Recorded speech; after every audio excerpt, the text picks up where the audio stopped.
উনি যখন নামাজ পড়াতে দিতেছে মাগরিবের নামাজ, তো এখন আল্লাহ আকবর করে ইমামতিতে দাঁড়াইছে। দাঁড়াই সেরা প্রথম রাকাতে সে ভদ্রলোক করছে কি সূরা নাস পড়ে ফেলছে।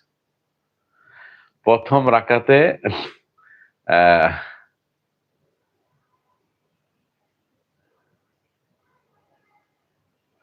আহ, আচ্ছা, প্রথম রাকাতে সূরা নাস পড়ে ফেলছে। এখন প্রথম রাকাতে ওই লোক সূরা নাস পড়ে ফেলছে।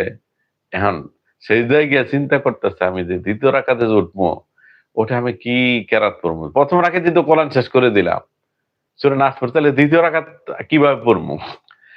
সে সেজদা থেকে ভাবতে ভাবতে দেখে যায়, হ্যাঁ আমি তো দ্বিতীয় রাকাতে কিছুই পড়তে পারবো না।